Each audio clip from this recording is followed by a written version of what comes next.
Day 10 of the criminal trial against Sean Diddy Combs. Today we are expecting testimony from Capricorn Clark, Combs' former assistant. The key about this testimony is the relationship between Clark and Kid Cudi, because last week rapper Kid Cudi testified that Clark called him in December of 2011 to warn him that Diddy had forcibly entered his house. Week 3 of testimony in the Sean Diddy Combs trial, starting with the music mogul's former assistant, Capricorn Clark, taking the stand. She testified she was held against her will twice, at one point alleging she was forced from her apartment and into a car to take Combs and one of his bodyguards to the home of rapper Kid Cudi to, quote, kill him.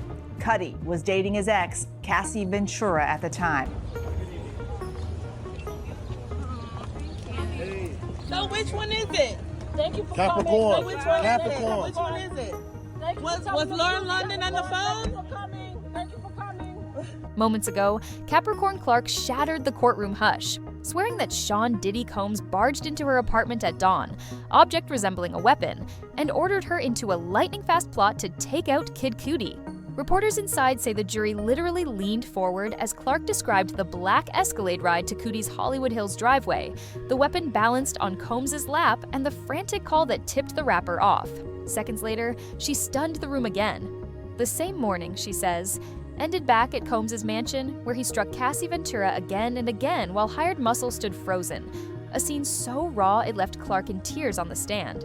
Hit play, and you'll see why prosecutors call her story the glue that could lock a racketeering verdict. We've got the unsealed text, the new timeline graphics, and the unanswered question of whether the fiery blast that turned Cudi's Porsche into molten metal was warning or coincidence.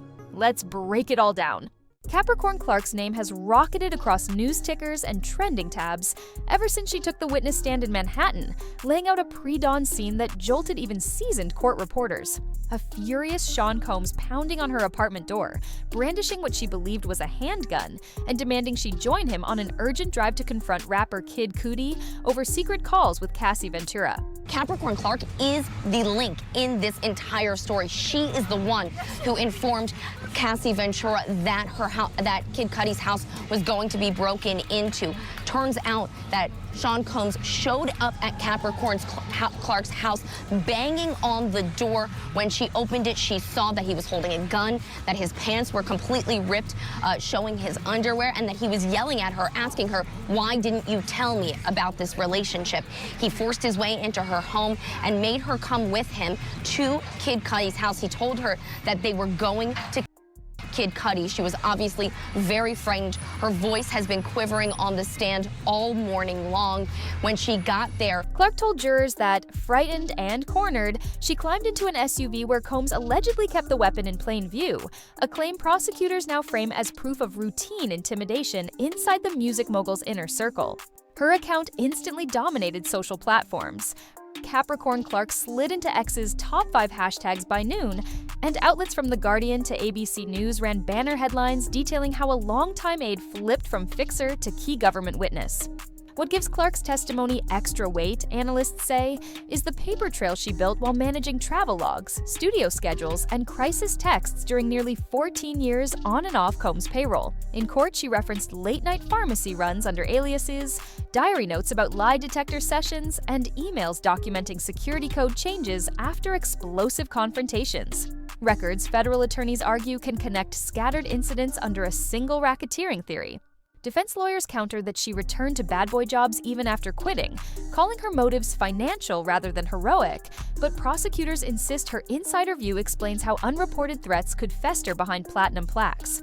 And here's where the spotlight swings. Tomorrow, those diary pages and timestamped texts are slated to appear on courtroom screens. Before they do, we're rewinding to the ride itself. Minute-by-minute locations, frantic phone pings, and the exact moment Kid Cudi realized headlights were cutting across his gates. Buckle up, the Escalade episode starts right now. Court exhibits show the clock had barely crept past 5:30 a.m.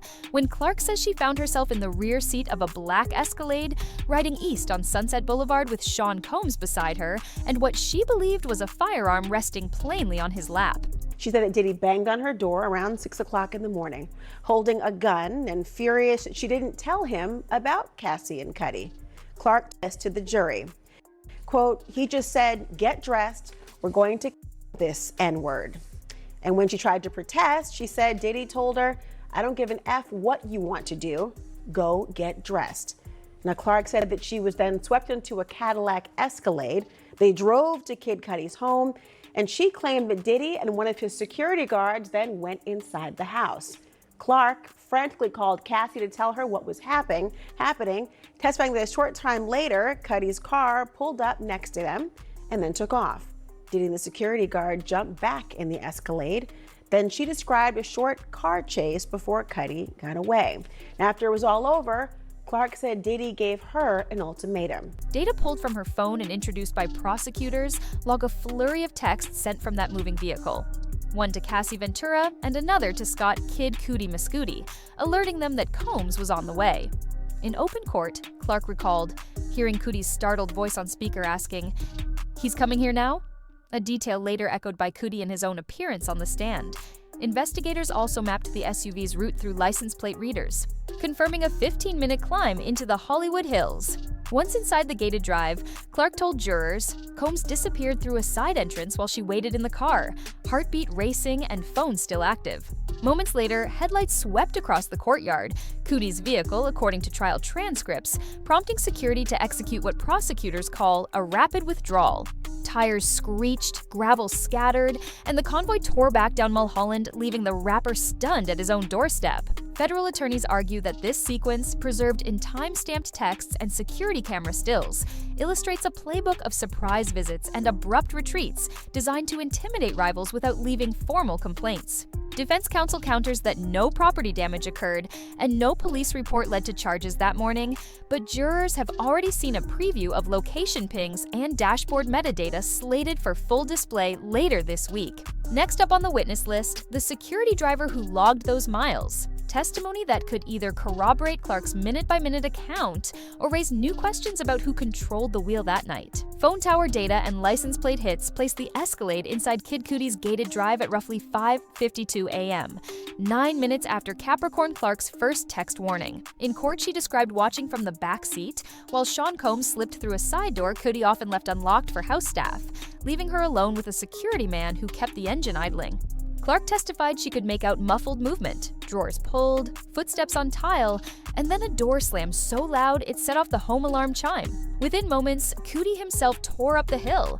Prosecutors played the rapper's frantic 911 call, in which he reports an intruder matching Combs' build fleeing the premises. Dashcam stills from a neighbor's Ring camera captured the Escalade whipping into a three-point turn, gravel shooting behind the rear tires, before barreling back toward Mulholland. Investigators say the sudden retreat forced Combs to abandon whatever he intended inside the house, but not before leaving scratches on the foyer floor and a splintered door jamb. Damage Cudi documented in photos sent to police later that morning. Clark's second paragraph to jurors focused on the ride down from the hills, Combs tapping furiously on his phone, issuing orders to two separate security cars to clear the path, and telling the driver to avoid main arteries where freeway cameras might catch the plates. According to cell provider logs, her handset pinged 6 distinct towers in 12 minutes as the convoy wove side streets to lose any tail. Federal attorneys position this zigzag route as evidence of practiced evasion, arguing that it shows forethought rather than a spur-of-the-moment scare. Defense counsel countered that no burglary charges were ever filed, but prosecutors have cued surveillance clips for later in the trial that they say revealed Combs re-entering his own mansion still wearing latex gloves. An image intended to undermine suggestions that the hillside visit was harmless. Whether jurors view the episode as a botched intimidation swing or harmless property dispute, it sets up the next sequence inside Combs' home, where Clark says the tension didn't dissipate. It detonated in front of Cassie Ventura. Prosecutors pivoted Wednesday to what they call the pressure cooker evidence, spotlighting a 5-day stretch in 2012 when 3 high-end jewelry pieces vanished, and Capricorn Clark, then Combs' assistant, was hustled to a vacant Midtown office, strapped to a polygraph machine, and warned she could end up in the East River if the needles spiked the wrong way. She claimed Diddy once accused her of stealing diamond jewelry. Said that she suffered through 5 straight days of lie detector tests inside of a gutted, rundown Manhattan office building. She testified the man giving the tests warned her, quote, "I'm not getting a good reading. You need to calm down. You're going to be in the East River if I can't get a reading on this." Clark even said that Diddy threatened her on her very first day working for him. Court display screens showed consecutive exam logs bearing her name, while People magazine splashed the testimony online, noting Clark was finally cleared only after repeated overnight sessions that left her petrified. Investigators paired those logs with internal emails from the same week that abruptly cut her building access level and rerouted pay stubs to a new approval chain, moves the government frames as punishment for suspecting theft she denies. Clark's notebooks, entered into evidence page by page, add further texture. One entry recounts Combs discovering she had once freelanced for Suge Knight and responding that accidents happen when loyalties blur. Another lists alias prescriptions, midnight party supply pickups, and instructions to wipe baby oil smears from hotel mirrors before housekeeping arrived. Tasks, she says, illustrate how staff were kept too busy and anxious to question orders. The defense insists her return to the payroll in 2016 proves she felt safe enough to re-engage, but prosecutors counter with a HR email threatening to freeze her final paycheck if she declined rehiring. A message they say shows leverage, not loyalty. Social media sentiment tracking by CrowdTangle found the phrase "pattern of fear" echoed across 175,000 posts by midday. And courtside commentators expect that momentum to intensify tomorrow when the prosecution calls the polygraph operator. And a second former aide who claims similar badge cuts after questioning expense reports. In other words, jurors are about to hear whether Clark's story stands alone or opens the gate for a parade of staffers describing the same rhythm of intimidation dressed up as everyday management. Capricorn Clark's first escape came in late 2012, days after she says an HR notice warned her to shape up for daring to alert Cassie Ventura's mother about the mansion incident. She had already endured the 5-night polygraph marathon and a hallway shove. But, according to court filings, the performance warning signaled that the floor had dropped out from under her. Emails shown to jurors reveal the next moves: laptop repossessed, badge access downgraded, and a one-sentence termination letter that arrived hours before payday. Clark told the jury she accepted a quick settlement only because Combs' lawyers hinted she would never work again if she fought. An account backed by a Guardian report noting the wrongful termination payment, but no disclosure of the amount. Within weeks, recruiters stopped calling, and studio contacts who once praised her ideas went silent.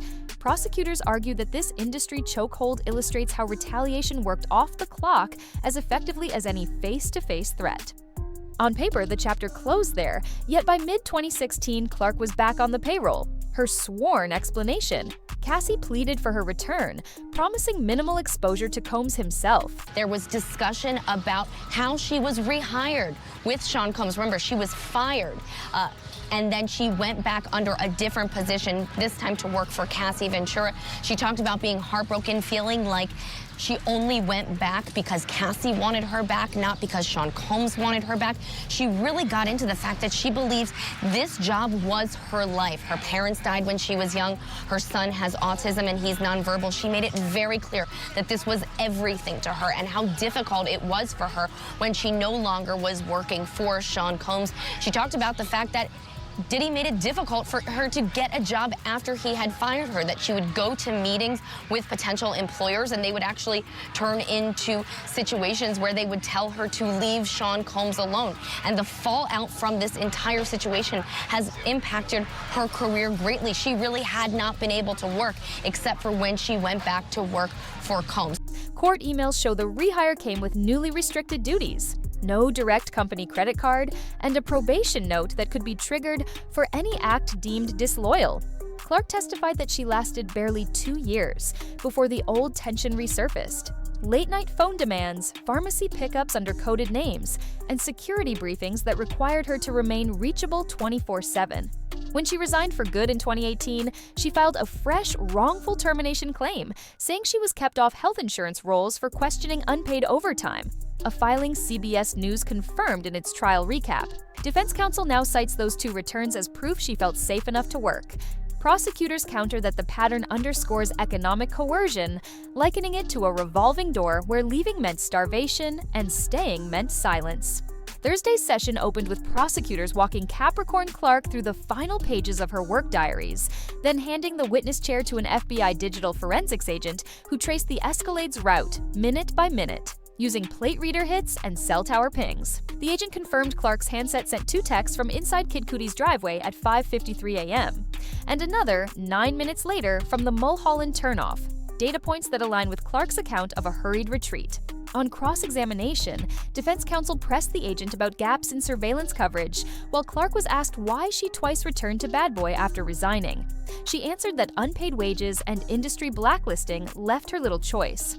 The government then played a short clip from an interior mansion camera, faces blurred, showing Cassie Ventura entering moments before the confrontation Clark described. Finally, the court heard from the security driver, who acknowledged receiving a radio order to keep the engine ready, but denied seeing any weapon, a statement prosecutors countered with Clark's earlier testimony and photographs of Combs, later that morning wearing latex gloves. Legal analysts outside the courthouse say the day's evidence tightens the racketeering theory by threading 3 events: the unannounced visit to Cudi's home, the mansion clash with Ventura, and the polygraph threats, into what prosecutors call a single method of intimidation carried out over years. If jurors accept that framing, Combs could face up to 20 years on the racketeering count alone, in addition to any penalties tied to the serious legal allegations he also denies. The defense, meanwhile, filed a motion to strike Kid Cudi's earlier testimony about his Porsche fire, arguing it prejudices the jury without direct proof. The judge said he will rule next week after hearing from a fire investigation specialist. Upcoming witnesses include a former payroll manager prepared to outline sudden bonus payments to security staff after confrontations, and a forensic accountant who will map nearly a decade of cash withdrawals the government claims funded hush agreements. With 6 more weeks on the docket, the case now hinges on whether the jury views Clark's narrative as isolated grievance or a blueprint for systematic control, an assessment that could determine not only Combs' future, but how the music industry polices the power of its biggest names going forward. So, where does one morning's kidnapping threat leave a 55-year-old mogul who once told the world to vote or die? If jurors believe Capricorn Clark, it rewrites every champagne-popping highlight reel, revealing a man who controlled talent not with contracts, but with fear as chilling as Dawn Steel. And if they don't, it becomes another dark rumor drifting through hip-hop lore, whispered about but never proven. But here's the part still hidden. Just 6 months after that Dawn confrontation, Kid Cudi's car erupted in flames outside his New Jersey driveway. No charges were ever filed, and official reports pointed to mechanical issues. Yet fans, bloggers, and even a few insiders keep asking, was it merely coincidence? Or a message spelled in smoke? That's the mystery we tackle next. So stay alert, because the documents now surfacing hint at recordings no one expected to hear. And if those tapes hit the courtroom, even seasoned lawyers say the shockwaves could rattle more than platinum plaques. If you want to follow every twist as it breaks, without recycled fluff or dragged out filler, make sure to hit subscribe, turn on all notifications, and drop a comment with the one question you'd ask Capricorn Clark if you had 60 seconds, face to face. Your voice shapes the next episode, and trust me, you won't want to miss where this story heads from here.